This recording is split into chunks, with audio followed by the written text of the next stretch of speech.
चलिए जी, आज हैं क्या तन्नू भाभी? हाँ जी भैया। चलिए पढ़िए आप ज्ञान मार्गणा। ज्ञान मार्गणा में हम देखेंगे कि ज्ञान की अपेक्षा जीवों के कितने भेद हो सकते हैं। की अपेक्षा जीवों की पहचान करेंगे। चलिए पढ़िए। ज्ञान मार्गणा। हुए हैं, हो रहे हैं, होंगे। उन त्रिकालवर्ती सभी जीवादि द्रव्यों, उनके ज्ञान आदि गुणों, उनकी स्थावर आदि पर्यायों को जो जानता है वह ज्ञान है। जाति की अपेक्षा जीव, पुद्गल, धर्म, अधर्म, आकाश, काल, ये 6 द्रव्य हैं। ज्ञान, दर्शन, सम्यक्त्व आदि, स्पर्श, रस, गंध, वर्ण आदि, गति हेतुत्व आदि, स्थिति हेतुत्व आदि, अवगाहन अवगाहना हेतुत्व आदि, वर्तना हेतुत्व आदि उनके गुण हैं। स्थावर त्रस रूप स्थावर त्रस रूप नारक आदि, अणु, स्कंध आदि, अर्थ, व्यंजन आदि, भेद रूप अनेक उनकी पर्याय हैं। इन द्रव्यों की जो गुण पर्याय पहले हो गई हैं, वर्तमान में हो रही हैं, आगे होंगी। उन्हें प्रत्यक्ष या परोक्ष रूप में जीव जिसके द्वारा जानता है वह ज्ञान है। ज्ञायते अनेन इति ज्ञानम, जिसके द्वारा जाना जाता है वह ज्ञान है। ज्ञा धातु से ज्ञान पद बनता है। यहाँ जानन क्रिया का नाम ज्ञान है। यह जीव का गुण है। हाँ जी, देखिए ज्ञान क्या है कि जो हो गए, हो रहे हैं, होएंगे, यानी तीनों काल संबंधी जितने भी जीवादि द्रव्य हैं, उनके गुणों को, उनकी पर्यायों को जो जानता है वह ज्ञान है। अब जाति की अपेक्षा द्रव्य 6 प्रकार के: जीव, पुद्गल, धर्म, अधर्म, आकाश, काल। उनके गुण बताए। जीव का गुण ज्ञान, दर्शन आदि। पुद्गल का स्पर्श, रस, गंध, वर्ण आदि। धर्म द्रव्य का गति हेतुत्व, माने जो स्वयं चलते हुए जीव पुद्गलों के चलने में निमित्त होता है वो धर्म द्रव्य। स्वयं रुकते हुए जीव पुद्गलों के रुकने में निमित्त अधर्म द्रव्य। सबके अवगाहना में निमित्त आकाश, और सभी द्रव्यों के परिणमन में निमित्त काल। अब इनकी पर्याय कैसे? जैसे स्थावर, त्रस, नारक आदि ये जीव की पर्याय हैं। अणु, स्कंद आदि ये पुद्गल की पर्याय हैं। इसके अलावा सभी में अर्थ पर्याय और व्यंजन पर्याय होती हैं। तो जो पर्याय पहले हो गई, हो रही हैं, आगे होंगी, उन सबको जो प्रत्यक्ष अथवा परोक्ष रूप में जिसके द्वारा जानता है वह ज्ञान है, अथवा जो जानने की क्रिया है उसका नाम ज्ञान है। ये ज्ञान जीव का गुण है। हाँ जी पढ़िए। सामान्य से ही है ज्ञान एक ही प्रकार का है, परंतु विशेष अपेक्षा से उसके मति, श्रुत, अवधि, मन्हापर्याय, केवल, कुमति, कुश्रुत, कुअवधि, विभंग ज्ञान, ये 8 भेद हैं। इनका अति संक्षिप्त स्वरूप इस प्रकार है। हाँ जी, पहले तो आप ये मति याद ज्ञान। रखिए, ज्ञान के 8 भेद हैं। 5 तो है सम्यक ज्ञान और 3 है मिथ्या ज्ञान। 5 सम्यक ज्ञान कौन कौन से हैं? मति, श्रुता, अवधि, मनः, पर्यय, केवलानी ज्ञानम। तत्वार्थ सूत्र का ये सूत्र है: मति, श्रुता, अवधि, मनः, पर्यय, केवलानी ज्ञानम। 5 ज्ञान के नाम सबको याद होने चाहिए नए लोगों को: मति ज्ञान, श्रुत ज्ञान, अवधि ज्ञान, मनापर्य ज्ञान और केवल ज्ञान। ठीक है। अच्छा, अब इन 5 ज्ञान जो हैं इसमें से 3 ज्ञान ऐसे होते हैं जो मिथ्या भी होते हैं, जैसे मति, श्रुत और अवधि। अगर मति ज्ञान मिथ्या होगा तो हम उसको कहेंगे कुमति, कुश्रुत, कुअवधि। कुअवधि ज्ञान का दूसरा नाम विभंग ज्ञान भी है। ठीक है। अब देखिए मति ज्ञान क्या है, एक एक पढ़ेंगे और समझेंगे। पढ़िए जी। मति ज्ञानावरण कर्म के क्षयोपशम से इंद्रिय और मन द्वारा पदार्थों का जीव को जो ज्ञान होता है वह मति ज्ञान है। हाँ जी, मति ज्ञान क्या है? इंद्रिय और मन के द्वारा जो ज्ञान होता है वो मति ज्ञान है। ठीक है। लेकिन इसमें निमित्त किसका होता है? मति ज्ञानावरण कर्म का क्षय उपशम होने से। क्योंकि अगर मति ज्ञानावरण का पूरा उदय होगा, जैसे अगर बादल पूरे ढके होंगे तो सूर्य का प्रकाश जरा भी प्रकट नहीं होगा। उसी प्रकार अगर कर्म का पूरा उदय हो, मति ज्ञानावरण कर्म का, तो मति ज्ञान जरा सा भी व्यक्त नहीं होगा। अब क्या हुआ? मति ज्ञानावरण कर्म के बादल थोड़े से छट गए, ठीक है, जिसको कहते हैं क्षयोपशम। तो क्या हुआ कि अपना मति ज्ञान प्रकट हुआ। तो मति ज्ञानावरण कर्म के क्षयोपशम से इंद्रिय और मन के निमित्त से जो पदार्थों का ज्ञान होता है वो कहलाता है मति ज्ञान। इंपॉर्टेंट बात है, इंद्रिय और मन के निमित्त से होने वाला ज्ञान मति ज्ञान है। अब श्रुत ज्ञान देखिए। भैया हाँ जी, अभी आपने बताया कि जो मिथ्यात्व सहित ज्ञान है वो कुमति और कुश्रुत कहलाता है, तो हमारा ज्ञान क्या है, मति है या कुमति है? देखो, अगर मिथ्यात्व सहित है तो कुमति है, सम्यक तो सहित है तो सुमति है। देखो, इसमें भी सम्यक्त्व की अपेक्षाएं अलग अलग हैं। अगर आप सामान्य अपेक्षा देखें तो हम कोई खोटे देवी देवता को नहीं पूज रहे, कोई ग्रहित मिथ्यात्व नहीं कर रहे। इस अपेक्षा हमारा ज्ञान सुमति सुश्रुत है। अब कोई अपनी बुद्धि को अगर इस काम में लगाता है कि कैसे किस जीव को पकड़ने के लिए, मारने के लिए पिंजरा बनाया जाए, उसको भी कुमति आदि ज्ञान में लिया है। जो इस तरह की, जैसे कैसे चूहा पकड़ा जाए, कैसे माने शिकार किया जाए, इस प्रकार जो आपकी बुद्धि का दुरुपयोग हो रहा है, इसको भी कुमति आदि कहा है। या ऐसे ऐसे शास्त्रों की रचना करना जिसको पढ़कर माने जीवों को परिग्रह में आसक्ति बढ़ जाए, माने अपनी बुद्धि का इस प्रकार का प्रयोग करना, ठीक है, खोटे खोटे कामों में अपने ज्ञान का दुरुपयोग करना, वो सब कुमति कुश्रुत में आता है। और यहाँ सामान्य से कि जो ग्रहित मिथ्या दृष्टि हैं उनका ज्ञान कुमति कुश्रुत रूप है। हमने ग्रहित मिथ्यात्व छोड़ दिया, माने उस प्रकार के ग्रहित मिथ्या दृष्टि नहीं है, उस अपेक्षा सुमति सुश्रुत कह सकते हैं। और अगर अग्रहित मिथ्यात्व की अपेक्षा देखें तो अगर सात तत्व संबंधी भूल है अथवा देव शास्त्र गुरु की श्रद्धा नहीं है तो उसका सारा मति ज्ञान और श्रुत ज्ञान कुमति कुश्रुत नाम पाता है। और अगर देव शास्त्र गुरु संबंधी श्रद्धा है, सात तत्व का निर्णय है, तो वही ज्ञान सुमति सुश्रुत कहलाता है। क्योंकि सम्यक दर्शन आप उसका अनुमान लगा सकते हैं। किससे लगाएंगे? प्रशम, संवेग, आस्तिक्य, अनुकंपा, ये उसके बाह्य चिन्ह हैं। तो मुख्यतः तो चरणान योग की दृष्टि से, क्योंकि जितना व्यवहार है कि हमें सम्यक दृष्टि को माने आहार कराना है या वंदना करनी है, जो कुछ भी है, ये सारा व्यवहार चरणान योग का है। तो उसमें चरणान योग का ही सम्यक दृष्टि ग्रहण करना, ऐसा पंडित टोडरमल जी ने स्पष्ट लिखा है। कि जैसे कोई मुनिराज हैं, ठीक है, उनकी पूजा आदि के लिए, नमस्कार आदि के लिए, क्योंकि ये व्यवहार की क्रिया है, तो वह व्यवहार का ही सम्यक्त्व आदि ग्रहण करना। अगर उन्हें देव शास्त्र गुरु की श्रद्धा है तो वो सम्यक दृष्टि है, और अगर उन्हें देव शास्त्र गुरु की भी श्रद्धा नहीं है तो वो मिथ्या दृष्टि है। क्योंकि जो अध्यात्म वाला के शुद्धात्मानुभूति रूप, वो आपके ज्ञान का विषय नहीं है। और करणान योग का अगर आप देखें कि इसके मिथ्यात्व प्रकृति का उपशम क्षय उपशम हुआ कि नहीं हुआ, वो भी आपके ज्ञान का विषय नहीं है।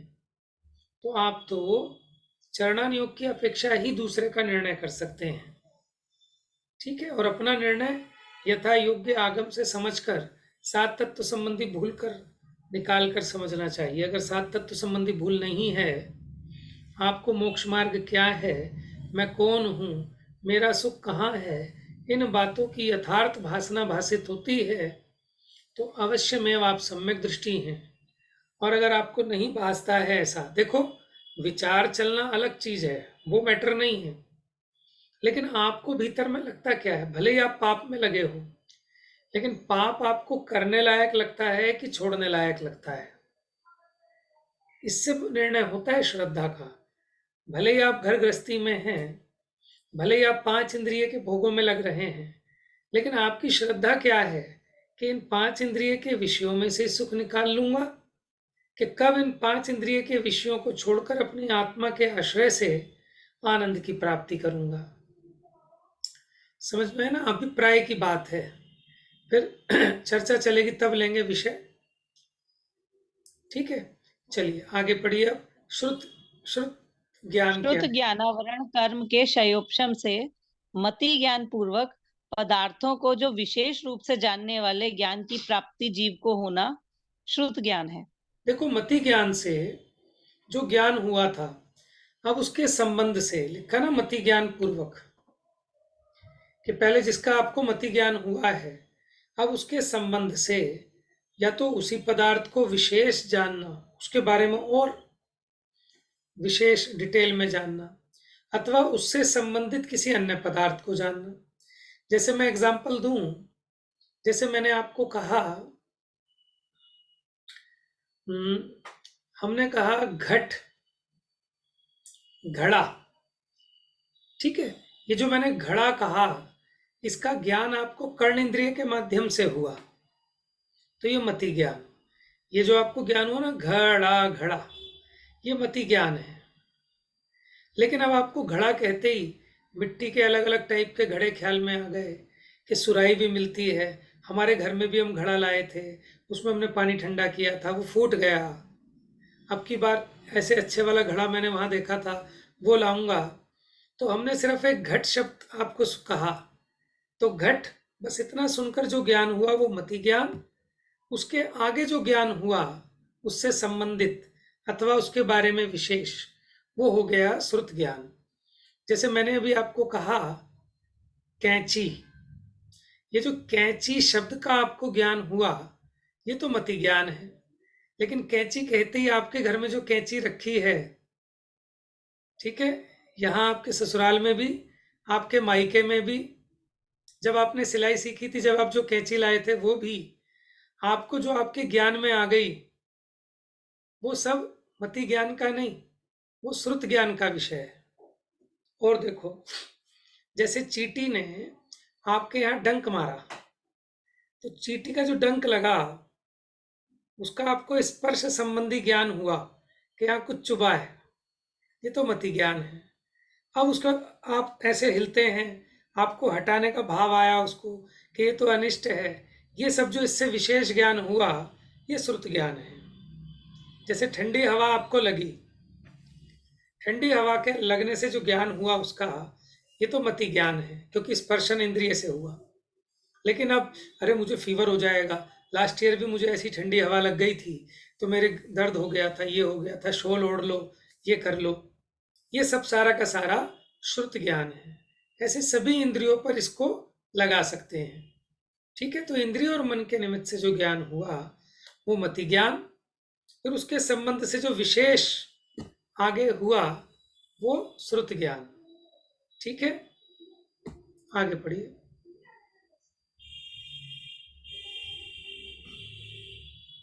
कहाँ चली गई भाभी जी? नहीं भैया, यही वो देख रही थी कहाँ गया। अवधि ज्ञानावरण कर्म के क्षयोपशम से द्रव्य, क्षेत्र, काल भाव की सीमा पूर्वक रूपी पदार्थों को प्रत्यक्ष जानने वाले ज्ञान की प्राप्ति जीव को होना अवधि ज्ञान है। देखो, अवधि ज्ञान क्या है कि जिसके कारण किसी के आगे का पीछे का जान लेता है, वो अवधि ज्ञान। इंद्रियों के निमित्त से नहीं, डायरेक्ट आत्मा से, ये प्रत्यक्ष ज्ञान है। मति और श्रुत ये तो परोक्ष ज्ञान है, क्योंकि इंद्रिय और मन के अवलंबन से होते हैं। लेकिन अवधि, मनपर्य और केवल ज्ञान ये प्रत्यक्ष ज्ञान है, क्योंकि इंद्रिय और मन के माध्यम से नहीं होते, ये डायरेक्ट आत्मा को, ठीक है, अपने आत्मा से ही प्रत्यक्ष ज्ञान होता है। लेकिन उसमें अवधि ज्ञान और मनापर्य ज्ञान ये एक देश प्रत्यक्ष ज्ञान है। कैसे हैं? एक देश, यानी पार्शियली प्रत्यक्ष हैं। पार्शियली क्यों कह रहे हैं? क्योंकि इनमें कुछ लिमिटेशंस हैं, ये सबको नहीं जान सकते, इनकी मर्यादा है। तो कितने द्रव्यों को जानेंगे, कितने क्षेत्र तक का जानेंगे, कितने टाइम पीरियड का जानेंगे, ठीक है, कितने भावों को जानेंगे। तो द्रव्य, क्षेत्र, काल, भाव की मर्यादा पूर्वक सिर्फ रूपी पदार्थ का, किसका? रूपी पदार्थ का जो ज्ञान है वो है अवधि ज्ञान। ठीक है। भैया रूपी पदार्थ मतलब रूपी पदार्थ का मतलब है पुद्गल, अथवा अथवा देखो, अवधि ज्ञान संसारी जीव को जान लेगा, क्योंकि संसारी जीव को रूपी कहा है, वो कर्म सहित है, ठीक है। और जितने भी पुद्गल हैं उनको जान सकता है, लेकिन कितने सूक्ष्म पुद्गल को जानेगा, कितना आगे का कितना पीछे का कर्मों को जान सकता है अवधि ज्ञान, कितने भव तक का जानेगा, है। जैसे यहाँ है, यहाँ से 2.5 द्वीप तक का जाने, कि आगे के द्वीपों तक का जान ले, ये सब क्षेत्र संबंधी मर्यादा, काल संबंधी मर्यादा, ठीक है। भैया अवधि ज्ञान में क्या मतलब ऐसा होगा, जैसे सपोज करो मैं 100 किलोमीटर तक के एरिया का अवधि ज्ञान कर यस सकती हूँ, तो यस, वहां अगर 2 औरतें खड़ी हुई बातें कर रही हैं तो वो हाँ मुझे औरतें तो दिखेंगी और उनकी बातें भी सुनेंगी, बिल्कुल बिल्कुल बिल्कुल बातें भी जान सुन लोगे, जाएंगी। बिल्कुल जान लोगे। और लेकिन अभी उन का जैसे नहीं, मान अगर फ्यूचर में बात करेंगी, फ्यूचर में बात करेंगी तो वो भी आप अभी जान लोगे। मतलब जैसे मान लो 2 जने बातें कर रहे हैं, एक दूसरे से कह रहे हैं भाई मुझे आप अच्छे लगते हो, मुझे आप अच्छे लगते हो, हम्म, लेकिन अंदर अंदर मन में सोच रहे हैं हाय राम ये कब मरे, तो वो मन का नहीं जान पाएंगे, पर वो जो मुंह से बोल रहे हैं वो जान लेंगे। हाँ, मन का तो मनपरीय ज्ञान का विषय है, अच्छा, वो मनपरीय ज्ञान जानता है। तो फिर भैया ऐसे क्यों होता है कि जैसे जो ये नरक में कहते हैं कि विभंग ज्ञान होता है कि माँ बच्चे के को दवाई पिला रही है, तो माँ तो प्यार से ही पिला रही है ना, बेटा पी ले देख तू अच्छा हो जाएगा, तो जब उसको ये सुनाई पड़ रहा है कि बेटा तू पी ले अच्छा हो जाएगा, तो फिर वो उसको उल्टा क्यों मान रहा है? कसाय की तीव्रता है ना, भयंकर कषाय की तीव्रता है नरक में, तो अपना उपयोग भी केवल उसी पॉइंट को पकड़ता है। देखो, जब अपनी मंद कषाएं हों तो सामने वाले ने जो बात कही हो, हम उसमें से अच्छा अच्छा ही पकड़ते हैं, और उसी बात को कोई दूसरा तीव्र कषाय व्यक्ति हो, वो उसमें से नेगेटिव नेगेटिव पकड़ता है। एक ही बात, एक ही वाक्य सुनने पर किसी को अच्छा लगता है क्योंकि उसकी कषाएं मंद है, किसी को बुरा लगता है क्योंकि उसकी कषाएं तीव्र हैं। वहां उसका उपयोग ही नहीं जाता ना उस बात पे। जैसे हमारा किसी के साथ कोई बातचीत वार्तालाप हुआ, तो हमने 100 बातें कही, लेकिन 100 बातों में से उसके उपयोग का विषय, अगर उसके तीव्र कषाय का उदय है, असाता कर्म का उदय है, तो उसके उपयोग का विषय सिर्फ नेगेटिव बातें बनेंगी। और अगर उसके पुण्य का उदय है, साता का उदय है, तो उसे उसकी सिर्फ पॉजिटिव पॉजिटिव बातें ही अच्छी, माने उसके ज्ञान का विषय बनेंगी। समझ में बहुत आया अच्छा ना। भैया, समझ आ गया, बहुत अच्छे से समझ में आ गया। आप ही देखो, ये चर्चा मोक्ष मार्ग प्रकाशक में पंडित टोडरमल जी ने लिखी कि जिसके साता का उदय होता है ना, सामग्री तो इसके पास सारी मौजूद है, अनुकूल भी और प्रतिकूल भी, लेकिन जब इसके साता वेदनीय कर्म का उदय होता है तो इसके उपयोग का विषय अनुकूल सामग्री बनती है, प्रतिकूल नहीं। और जब इसके असाता कर्म का उदय होता है तो इसके उपयोग का विषय प्रतिकूल सामग्री बनती है, अनुकूल सामग्रियां नहीं। जैसे एक आधा गिलास दूध है, अगर गुड्डू के साता वेदनीय कर्म का उदय है तो उसे दिखेगा कि आधा गिलास दूध मिला है, और अगर उसके असाता कर्म का उदय है तो उसको ये दिखेगा आधा खाली दे दिया मम्मी ने। समझ में आया। तो इसीलिए तो कह रहे हैं कि सुखी दुखी होना बहुत ये अपनी सोच के बहुत हिसाब अच्छे से है, क्योंकि सारी सामग्री अवेलेबल है हमारे पास। चलिए आगे पढ़िए। मनः परय ज्ञानावरण कर्म के क्षयोपशम से अन्य के मन में स्थित पदार्थों को प्रत्यक्ष जानने वाले ज्ञान की प्राप्ति जीव को होना मनः परय ज्ञान है। देखो, मनःपरीय ज्ञान में क्या है कि दूसरे के मन में स्थित जो विकल्प हैं, अब वो भी देखो, भले उसने चिंतन किया हो, पहले चिंतन किया हो, या फ्यूचर में चिंतन करेगा, या थोड़ा सा चिंतन करके फिर छोड़ दिया, उसको भी जान ले, वो मनःपरीय ज्ञान है। समझ में आया, दूसरे के मन में। अब इसमें भी मर्यादा है द्रव्य क्षेत्र काल भाव की, कितने जीवों तक का, कितने क्षेत्र का, कितने भवों का, ये मनापरीय ज्ञान है। तो ये मनापरीय ज्ञान सिर्फ भावलिंगी मुनिराजों के ही हो सकता है, ठीक है ना। अवधि ज्ञान तक तो हो सकते हैं गृहस्थी को भी, अवधि ज्ञान मनुष्य और त्रियंश को भी हो सकता है, लेकिन मनापरीय ज्ञान एकमात्र भावलिंगी मुनिराज को ही हो सकता है। समझ में है? क्यों? क्योंकि अगर रागी द्वेषी जीवों को हो गया तो वो पागल हो जाएंगे, सर फोड़ लेंगे अपना या दूसरे का सर फोड़ देंगे, क्योंकि अभी दूसरे के मन की बात पता लग जाए, ठीक है ना। तो हमें या तो राग द्वेष इतने मंद हों कि हमें बुरा ना लगे। एक टीचर जो क्लास में पढ़ाने बैठता है, हम टीचर भी रहे स्टूडेंट भी रहे, तो जब टीचर पढ़ाने खड़ा होता है बोर्ड पे, तो कोई पीछे गाली दे रहा होता है टीचर को, मन मन में इसको और कुछ काम नहीं आ गया, ये है वो है, और ऊपर से बड़े अच्छे सर। तो टीचर को ये बात पता लग जाए मनापरीय ज्ञान से, क्या वो पढ़ा पाएगा? समझ में आया? तो मनापरीय ज्ञान अच्छा ही है कि उन्हीं जीवों को होता है कि जिनका राग द्वेष इतना घट गया कि उनके ज्ञान में भी आ जाए तो भी वो खेद खिन्न नहीं होते, है प्रभावित रहते हैं। क्योंकि जिसमें झेलने की सामर्थ्य हो उसी को मिलना चाहिए ना वो ज्ञान, नहीं तो पागल हो जाए। लोग कहते हैं ना भगवान ने गंजे को नाखून नहीं दिए। अब मुझे समझ में नहीं आता ऐसा क्यों कहते हैं कि गंजे को नाखून नहीं दिए, नहीं तो वो खुजा खुजा के मर जाता। कोई ना कोई किंवदंती होगी, कोई लोकोक्ति होगी, आपको कहीं पढ़ने में आए तो मुझे भी बताना कि कहावत क्यों है कि गंजे को नाखून नहीं मिले। ऐसा थोड़ी है कि गंजे व्यक्ति के नाखून भी नहीं होते। चलिए अब केवल ज्ञान। केवल ज्ञानावरण कर्म के सर्वथा क्षय से समस्त द्रव्यों की अनंत गुण पर्यायों को एक समय में युगपत जानने वाला जीव का ज्ञान केवल ज्ञान है। हाँ, अब केवल ज्ञानावरण कर्म का क्षय हो गया ना जिसके, उसके बाकी सारे कर्मों का भी, बाकी जो 5 थे, मति ज्ञानावरण, श्रुत ज्ञानावरण, अवधि ज्ञानावरण, मनापरीय ज्ञानावरण, केवल ज्ञानावरण, उसके 5 का आवरण क्षय हो गया और उसको परिपूर्ण ज्ञान हो गया। तो जिसको अब केवल ज्ञान हो गया, अब उसको मति श्रुत अवधि मन परीय की जरूरत ही नहीं है। मैंने पहले थोड़ी सी खिड़की से देख रहा था, अब पूरी खिड़की खुल गई, तो अब थोड़ी खिड़की की जरूरत ही क्या है।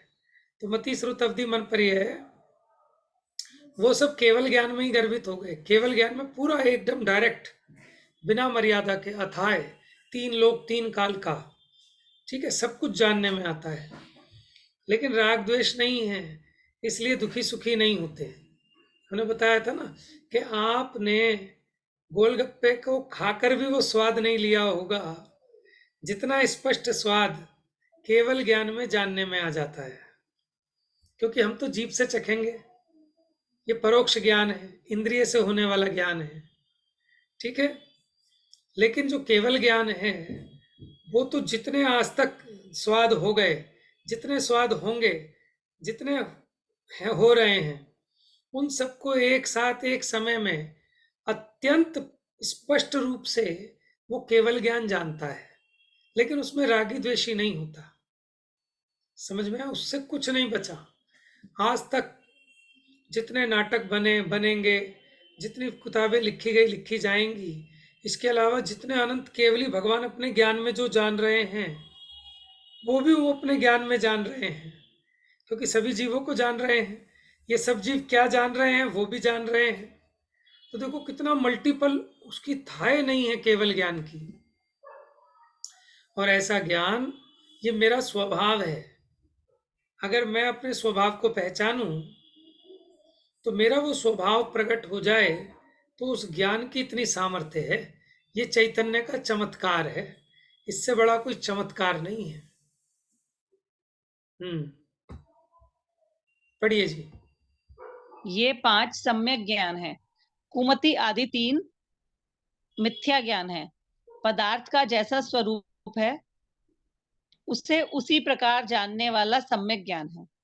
यह पदार्थ को न तो कम जानता है, न अधिक, और न विपरीत, वरण पूर्णतः यथावत जानता है। हाँ जी, सुनो, इसके 2 भेद। सम्यक ज्ञान किसे कहते हैं?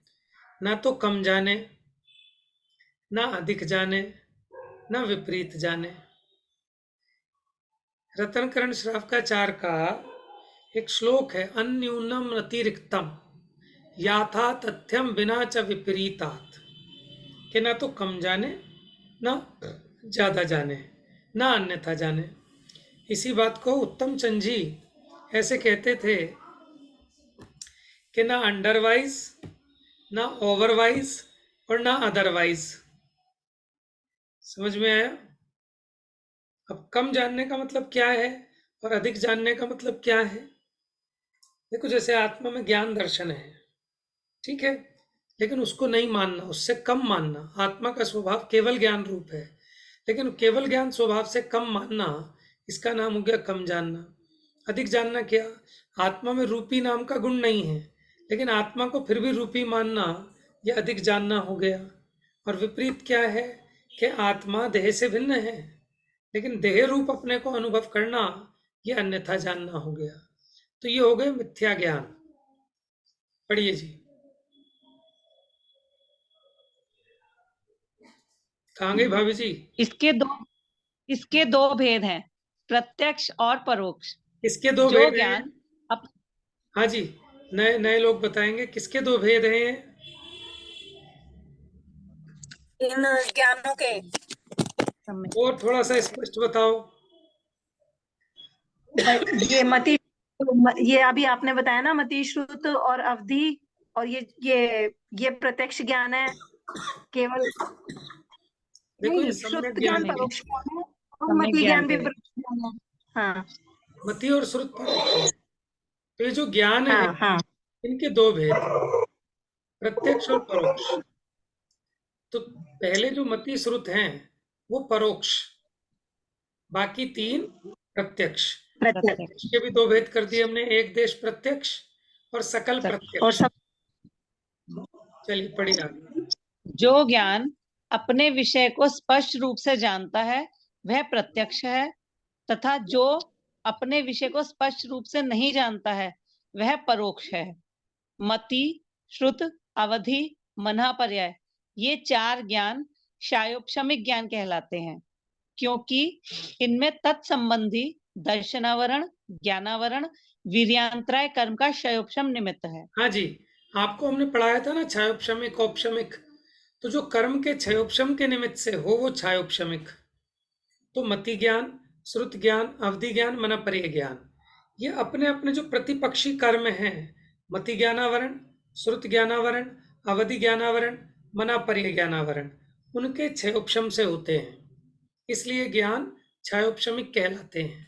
अभी हम ज्यादा डिफिकल्ट नहीं बनाएंगे, जब कभी आप गोमट सार पढ़ेंगे तब इसका और विशेष खुलासा बताएंगे आपको।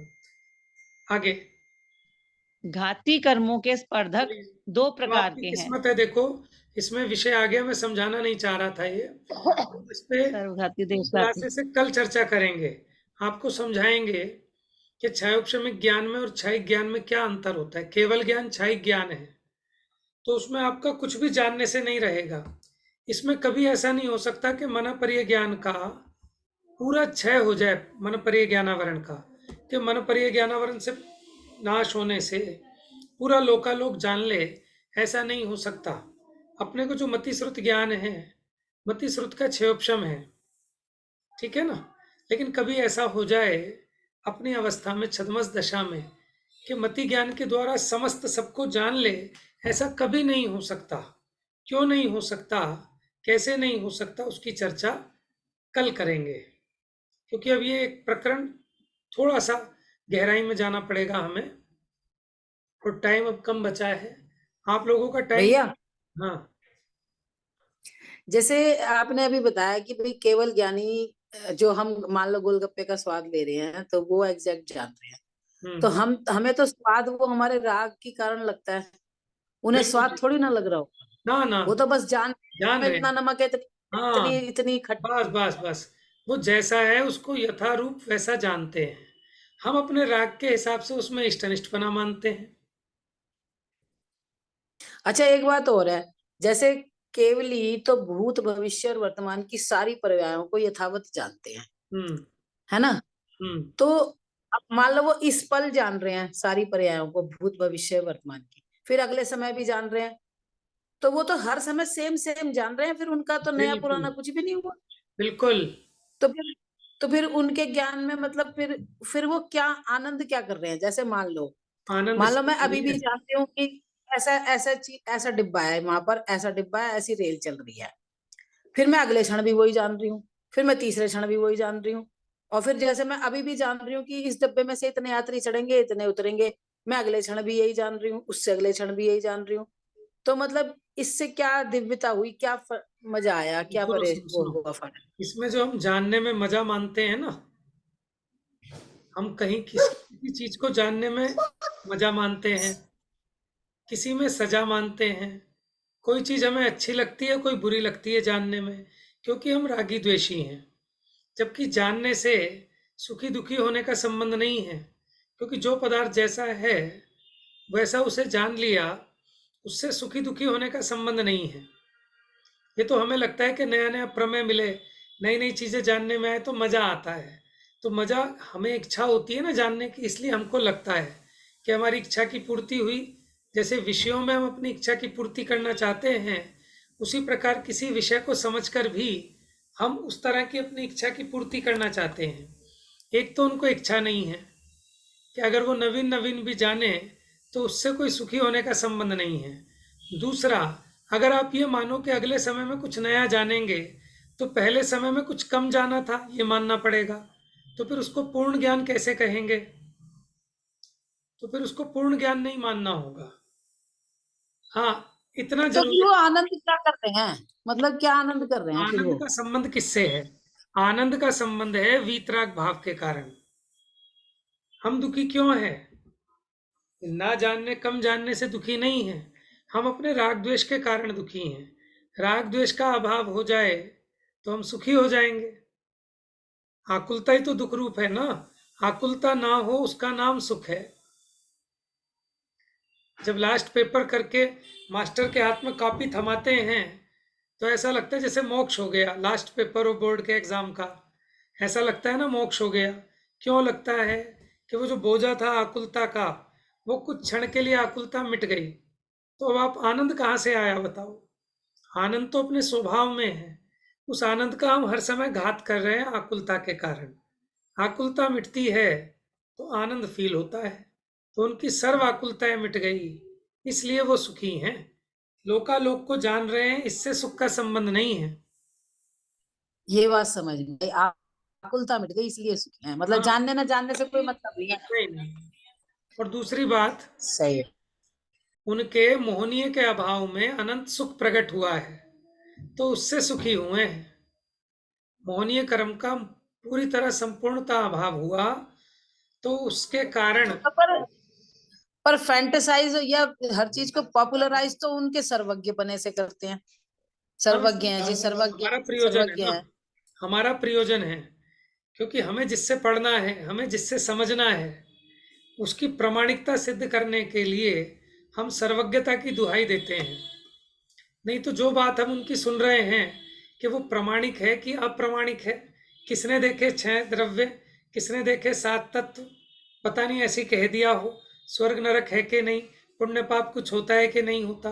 तो सबसे पहले हमें सर्वज्ञता को सिद्ध करना पड़ता है। वो वीतरागी हैं, वो उनके अपने प्रयोजन की मुख्यता से बात है। हमारे लिए तो इम्पोर्टेंट है कि उनकी सर्वज्ञता और उनकी हितोपदेशीपना। बात समझ में आ रही है?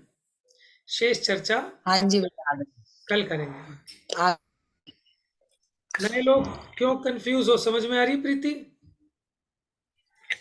हाँ, कोई बात नहीं, हाँ जी भैया। नहीं आएगी तो फिर कल पूछना है ना। जा वाणी के ज्ञान से सूझे लोकालोक, सो वाणी मस्तक नमो, सदा देत हूँ धो।